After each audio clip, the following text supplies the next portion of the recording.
ہو۔ میں ایک سوال آپ سے پوچھنا چاہتا ہوں، آپ مجھے بتائیے، ایک بچہ ایگزام ہال کے اندر جب جاتا ہے اور ایگزام دے دیتا ہے تو دینے کے بعد وہ یہ چاہتا ہے کہ جب ریزلٹ آؤٹ ہونے والا ہو تو میں ریزلٹ لے کر جب اپنے باپ کے پاس جاؤں تو مجھے شرمندگی نہیں ہونی چاہیے، مجھے افسردگی نہیں ہونی چاہیے، مجھے خجالت نہیں ہونی چاہیے، میں جاؤں تو بتاؤ ابو میرا یہ ریزلٹ ہے، دیکھو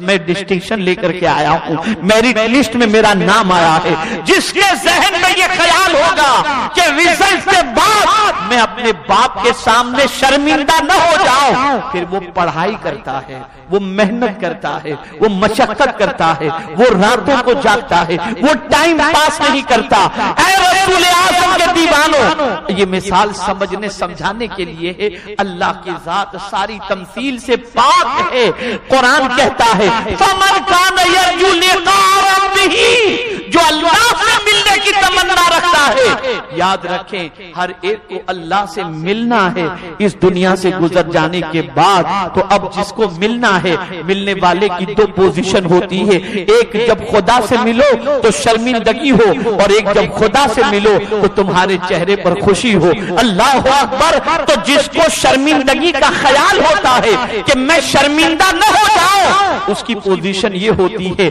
کہ جس طریقے سے ایک بچہ یہ امید رکھتا ہے کہ ریزلٹ لے کر میں اپنے باپ کے پاس جاؤں تو مجھے شرمندگی نہ ہو، وہ محنت کرتا ہے، ایسے ہی جس کی تمنا یہ ہوتی ہے کہ معبود برحق کی بارگاہ میں جب میں جاؤں تو وہاں میرا مولا مجھ سے ناراض نہ ہو، تو قرآن کہتا ہے فَلْيَعْمَلْ عَمَلًا صَالِحًا، نیک عمل کرو۔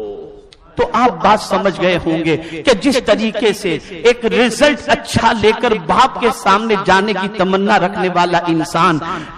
محنت کرتا ہے، مشقت کرتا ہے، ایسے ہی جب ایک بندے کے دل و دماغ کے اندر یہ تصور بیٹھ جائے کہ مجھے خدا کی بارگاہ میں حاضر ہونا ہے، رب کا دیدار کرنا ہے، اور رب قدیر جل جلالہ کی بارگاہ میں حاضر ہوتے وقت مجھے شرمندگی نہ ہو، تو قرآن کہتا ہے فَلْيَعْمَلْ عَمَلًا صَالِحًا، نیک عمل کرو۔ امام حسین رضی اللہ المولا تبارک و تعالیٰ عنہ کے دل و دماغ میں یہی تصور تھا کہ موت کا وقت مقرر ہے، جب آنی ہوگی تب آئے گی، لیکن مرنے کے بعد معبود برحق کی بارگاہ میں حاضر ہونا ہے، اللہ عز و جل کو منہ دکھانا ہے، رب قدیر جل جلالہ کے دیدار سے آنکھوں کو ٹھنڈک پہنچانا ہے۔ تو اب قرآن نے کہا فَلْيَعْمَلْ عَمَلًا صَالِحًا، اللہ اکبر۔ ان کے گھر کا عالم تو یہ تھا، ہمارے یہاں کا معاملہ یہ ہے کہ ہم کسی مفسر سے قرآن کی تفسیر سن لیتے ہیں، کسی محدث سے حدیث کی تشریح سن لیتے ہیں، کسی کی کتاب سے ترجمہ قرآن، کسی کی کتاب سے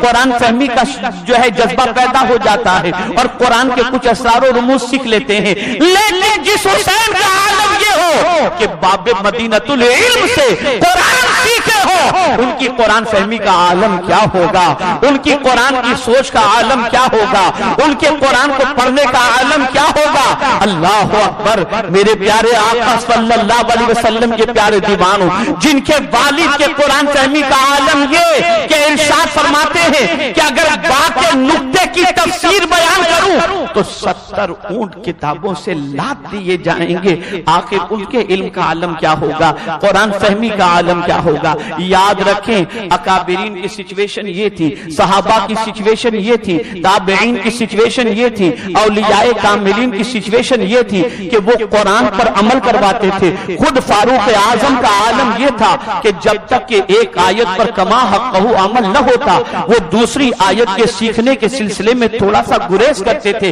کہ پہلے اس پر عمل کر لوں پھر آگے بڑھوں۔ میرے پیارے آقا صلی اللہ علیہ وسلم کے پیارے دیوانوں، تو بات یہاں پر واضح ہو گئی اور سمجھ میں آ گئی کہ جب ایک تصور دماغ سے نکل گیا، ایک سوچ دماغ سے نکل گئی کہ ہم کو رب سے ملنا ہے، اور جب ملے تو شرمندگی ہو یا ملے تو مولا خوش ہو، یہ تصور نکل گیا، اس لیے بدن میں سستی پیدا ہو گئی، عبادت میں کوتاہی پیدا ہو گئی، دل و دماغ سے عبادت کا جذبہ نکل گیا۔ لیکن امام حسین رضی اللہ تعالیٰ عنہ کے دل و دماغ میں یہی بات